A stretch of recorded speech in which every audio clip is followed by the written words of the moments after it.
Although there are many UFO sightings among pilots and air traffic controllers, one case in particular serves to shatter the myth that trained observers don't see UFOs.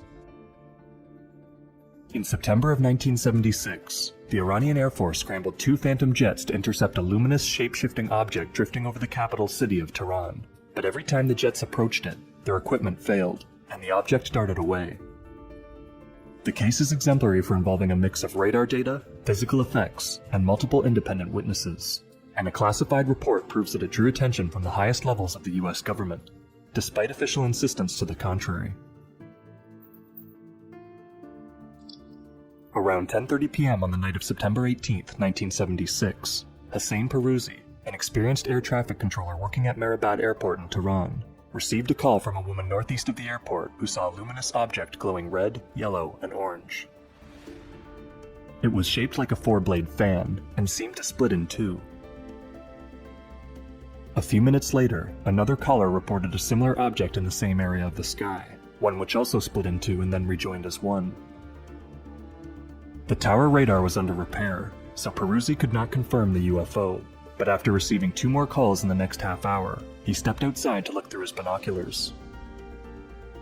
In the direction of the caller's sightings, he saw a luminous cylindrical object sitting horizontally in the sky, about 1.8 kilometers, or 6,000 feet, off the ground.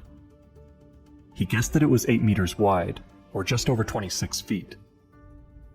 Each end was glowing blue, and a red light was making an orbit around the center every second or 2, and pausing every 90 degrees. The entire cylinder was rocking back and forth like a seesaw. As it got closer, Peruzi saw it slowly change into a drooping starfish with a green body and a core that glowed like red-hot coal. Its arms were dark orange, but faded to yellow at the tips. It seemed to have 4 of them, though Peruzi believed that there was actually only 1 arm switching positions. However, when Peruzi's trainees looked through the binoculars shortly after, they saw a semicircle. The object was constantly changing shapes. The object drifted to the north, and sometimes to the south, and even once seemed to instantaneously disappear and reappear a few kilometers from its original location. To add to the mystery, 4 aircraft that flew over the area in the next half hour heard an emergency beeper on their radio, though there was no record of a crash. Around 12:30 a.m., Peruzi called the Imperial Iranian Air Force and spoke to Brigadier General Nader Yousefi, Assistant Deputy Commander of Operations. Yousefi saw the object for himself from his house in northern Tehran and confirmed that it was not a star. At 1:30 a.m., he called Cherokee Air Force Base in nearby Hamadan and scrambled an F-4 Phantom jet. The pilot, Yadi Nazari, saw the object distinctly from well over 100 kilometers away, but said that it was too bright to see a shape. It was radiating violet, orange, and white light and appeared to be about 3.6 kilometers, or 12,000 feet off the ground. Nazari was instructed only to get a visual inspection, but when he approached within 46 kilometers, or just under 29 miles, the object moved farther away. Even at Mach 2, Nazari was unable to close in. When he turned back towards Tehran, an object flew up from behind and darted by, beating him back to the city while he was still 240 kilometers, or 150 miles away. As he approached the UFO again, he lost all his radio and navigational aids, and regained them when he turned away. On his last approach, he lost his radio and intercom functionality as well. He then heard the same emergency signal reported earlier, before running low on fuel and returning to Cherokee. At 1:40 a.m., Yousefi scrambled a second Phantom, piloted by Lieutenant Parviz Jafari, then a squadron commander. Jafari's radar operator was able to get a lock on the object, which appeared on the scope to be the size of a Boeing 707, but they could not get close enough to see a structure. Every time they closed within 46 kilometers, or 31 miles, the object sped away or jumped positions in the sky.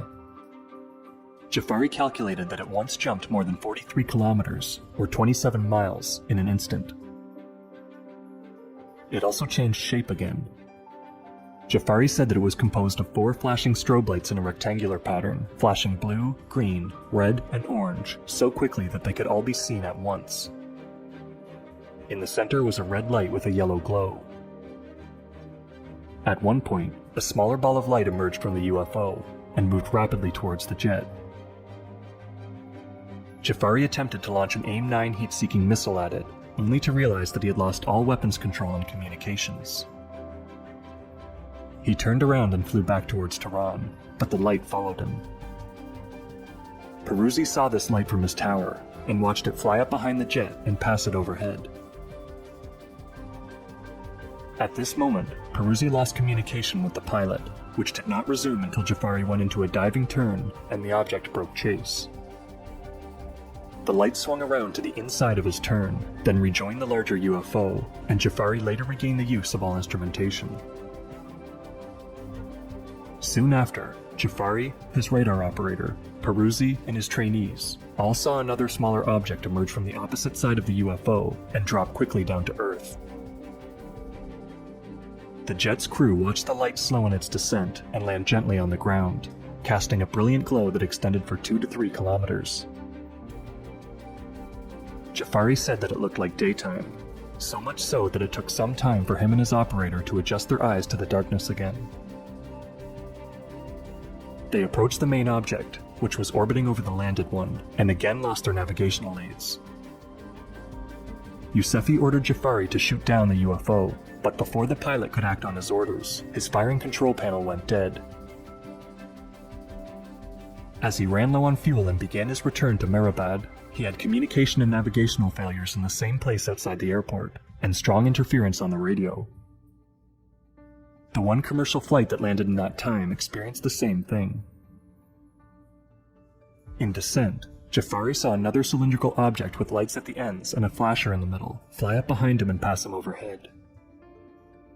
Tower operators at Mehrabad saw it for themselves when directed where to look. Eventually, Yousefi gave up on the chase. Peruzzi said that it was about 4 a.m. when the original UFO ascended into the air and disappeared from view. Shortly after, the crew of a Portuguese jetliner leaving Lisbon saw a lighted bluish object fly out of the west, and another Portuguese crew over the Mediterranean saw a bright light flying from the same direction. In the next few hours, authorities in Morocco also received a flood of UFO reports from across the country. Witnesses described a silvery flattened ball drifting through the air, while others saw a luminous tube-shaped object that shot sparks from its rear. After sunrise on September 19th, just hours after the chase, the second jet pilot and his radar operator were taken out in a helicopter to search the lakebed where the object landed. Though they found nothing there, they picked up a strong beeper signal concentrated over a farmhouse to the west. The residents there said that early that morning they heard a loud noise and saw a bright light. The next day, the Tehran Journal ran a story on the UFO event, and a follow-up the day after quoted an audio tape of the first jet's communications with the control tower, but the tape was not made public. Curiously, the Kaihan International newspaper published a story the same day, citing an unnamed official source who flatly denied that most of the events that night had taken place. Afterwards, however, the Tehran Journal published a summary of Peruzzi's account of events, which confirmed the original narrative. Several papers also claimed that the police were involved, but there is no record of an investigation. The day after the encounter, the Iranian Air Force interviewed the two pilots, and Lieutenant Colonel Olan Mui of the U.S. Military Assistance and Advisory Group sat in for Jafari's testimony. Mui prepared a teletype message that summarized the results of this interview and sent it to a number of U.S. government offices and intelligence agencies, including the CIA, the NSA, the White House, and the Secretary of State, Henry Kissinger. Colonel Frank McKenzie of the U.S. Defense Attaché Office in Tehran sent a nearly identical message to the Pentagon on September 23rd. Still, Kissinger gave an evasive reply to a request for information from the King of Morocco, citing the 1969 Condon study as justification for disregarding UFOs. On October 12th, Colonel Roland Evans wrote an evaluation of the Mui memo for the DIA, deeming the information it contained to be of high reliability and value, meeting all the criteria necessary to enable a valid study of the UFO phenomenon. This in spite of the fact that the U.S. Air Force had recently closed its UFO investigation group, Project Blue Book, and claimed to be finished with UFO research. In 1978, Captain Henry Shields published a short summary of the case in an internal Air Force newsletter. The article was a simple rewording of the Mui memo, but it showed that some Air Force officials were interested in notable UFO sightings, even while the government was telling the American public to disregard them. Mackenzie and Mui's memos were both classified, but Evans' evaluation was quickly leaked to NICAP, an independent UFO research group. NICAP ran the story in their newsletter, and the memos were later declassified. Bob Pratt, a UFO investigator with the National Enquirer, interviewed Peruzzi twice in the fall of 1976, and spoke to Mackenzie, Evans, and the deputy commander of the Iranian Air Force, who confirmed many of the details reported in the press. UFO debunker Philip Klass investigated the case the next summer, and shared his findings in his book, UFOs, The Public Deceived, in 1983. Klass spoke with a few unnamed officials in Tehran, as well as some unnamed American field engineers that worked on the jets there. But though he read the Iranian news coverage and consulted the Mui memo, he ignored the testimony of Peruzzi, Yousefi, and the other air traffic controllers. Klass also falsely stated that only the second jet malfunctioned when it engaged the UFO. To account for the witnesses' observations, he proposed an unlikely coincidence of hypothetical events, suggesting that the pilots chased the star Capella, or the planet Jupiter, and that their radar systems produced a false return in the corresponding position. At the same time, a meteor came shooting from the same direction, and an undocumented flight dropped an emergency beacon near the lakebed. According to Klass, the engineers that he spoke with said that the pilots were extremely tired and poorly trained, and thus prone to error. Even so, Klass assumes an enormous amount of incompetence on the part of the Iranian Air Force, and still fails to explain many aspects of the case. In 1982, Bruce Maccabee, an American optical physicist with NICAP, did his own investigation, and spoke with the avionics engineers who maintain the radar and electronics in the F-4s at Cherokee and Mehrabad. Both engineers said that they were not allowed to examine the jets for 4 days after they landed, until the Iranian Air Force had a chance to look them over, although neither party could find any signs of damage.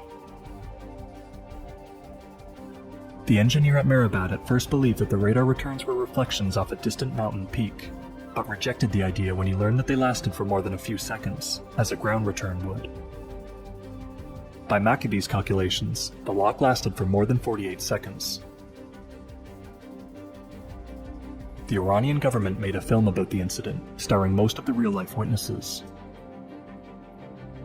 Many of the same witnesses appeared in an episode of the TV series Sightings in 1994, which featured footage from the film. All witnesses agreed that something highly unusual appeared over Tehran that night, and some said that they believed it was an extraterrestrial spacecraft. After retiring as a general, Jafari even spoke at a conference at the National Press Club in Washington, D.C. in 2007, in which a number of high-profile military and government officials demanded a globally coordinated investigation of the UFO phenomenon. He also told his story on History Channel's UFO Hunters in 2008. The Tehran UFO was noteworthy for two behaviors in particular: for repeatedly changing form, and for splitting in two and rejoining as one. These are both behaviors that one would not expect of any conventional craft, but that are often seen from UFOs. In fact, many UFOs seem to have no physical structure at all. But what really makes the Tehran case stand out amongst other sightings is the strength of the evidence. There were multiple trained independent witnesses with vastly different perspectives on the UFO, visual observations that were corroborated by radar data, and several sightings that corresponded with equipment failures and physiological reactions in the witnesses. The event is a case in point for the fact that pilots and air traffic controllers do see UFOs and track them on radar, and will speak about their experiences when given the freedom to do so. The Iranian Air Force's relatively open approach to the investigation shows that greater transparency is possible in UFO research, but the hidden involvement of the US government suggests that there is still a lot left learned in secret.